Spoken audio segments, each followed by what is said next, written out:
Kane Yesu ong'eyo ni jo-Farisai osewinjo ni otimo jopuonjre mang'eny moloyo Jo-Ana kendo obatisogi, to Yesu owuon ne ok batiso, to mana jopuonjrene.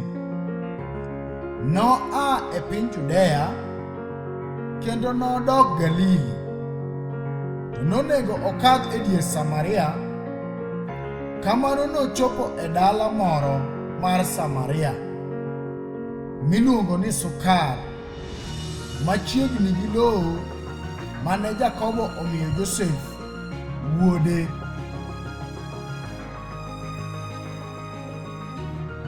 To soko Jakobo ne nitie kanyo. Eka Yesu kojony gi wuoth nobet piny e dir sokono. Ne koro en kar sa 6. Chi Samaria moro nobiro mondo oum pi. Yesu nowachone ni, "Miya pi amodhi," nikech jopuonjre nosedhi dala ng'iewo chiemo. Chi Samariano nowachone niya, "Obet nade ka in ja-Yahudi ikwaya pi, to an chi Samaria?" Nikech jo-Yahudi ok winjre gi jo-Samaria.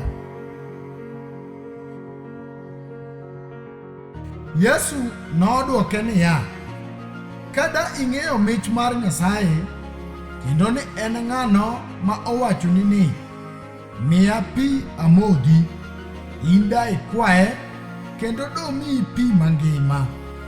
Dhakono nowachone ni, "Ruoth, ionge gi gir tuombo, soko bende tut. Pigno mangima nwang'o kanye?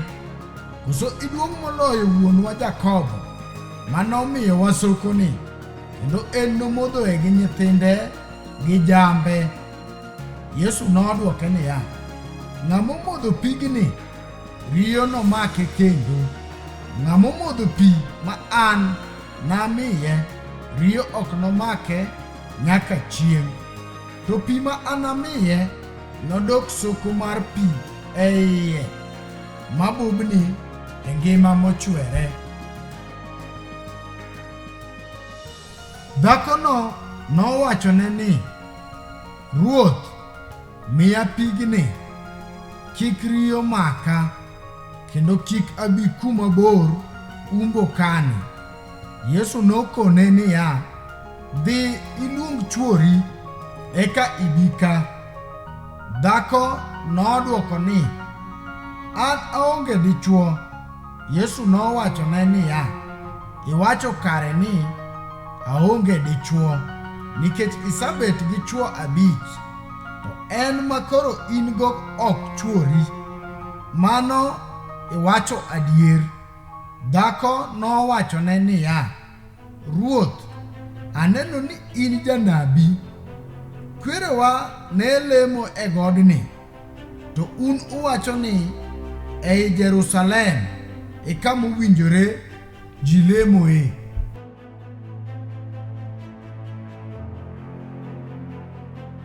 Yesu nokone ni, "Dhako, yie wachna, ndalo biro ma ok unulam Wuoro e godni kata ei Jerusalem. Un ulamo gima ok ung'eyo, wan walamo gima wang'eyo, nikech warruok aa kuom jo-Yahudi. Ndalo biro kendo osechopo ma joma lemo adier ginilam Wuoro e chuny kendo e adiera, nikech Wuoro dwaro joma kama mondo gibed joma lame. Nyasaye en Roho, kendo joma lame onego gilame e chuny kendo e adier." Dhako nowacho niya, "Ang'eyo ni Mesia biro, miluongo ni Kristo. Jalo kanobi nonyiswa weche duto." Yesu nowachone ni, "An mawuoyo kodi, an en."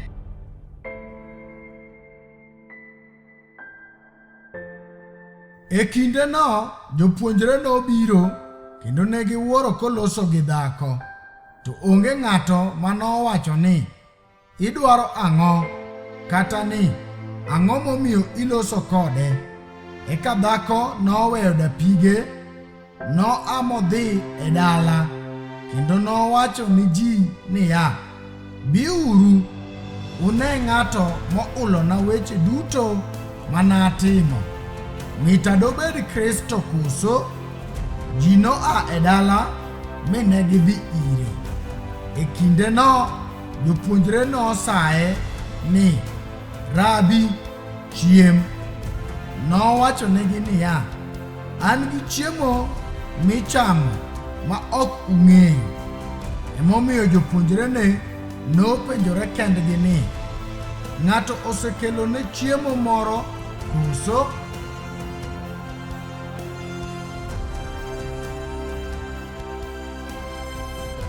Yesu nowacho nigi niya, chiemba en timo dwaro mar jal mano ora kendo tieko tichne.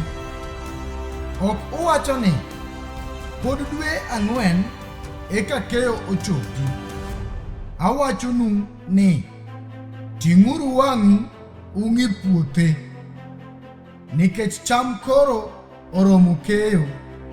Kata sani jakeyo nwang'o pokne kendo ochoko cham ne ngima mochwere, mondo jachuoyo gi jakeyo gimor kaachiel. Nikech wachni en adier ni ng'ato moro chuoyo to ng'at machielo keyo. An orou ni mondo uka mane ok utiyoe. Jomoko dere gi tich, to un ukawo tichgi.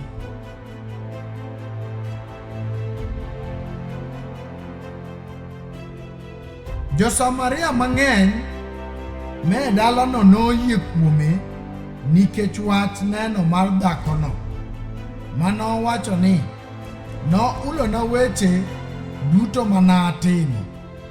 Eka kane Jo-Samaria obiro ire, ne gisaye mondo obed kodgi, kendo nobet kanyo ndalo 2. Ji mang'eny moko noyie nikech wachne, kendo ne giwacho ni dhakono ni, koro wayie, to ok nikech wachni, nimar wasewinjo wawegi kendo wang'eyo ni jali adier en jawar mar piny. To bang' ndalo 2 noa kuno kendo nodhi Galili, nikech Yesu owuon noulo ni janabi onge gi duong' e piny owuon.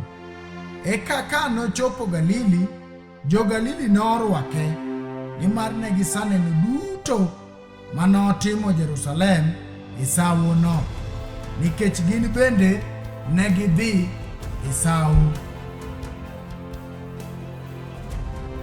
Nodhi kendo Kana, dala mar Galili, kama yandi olokoe pi divai.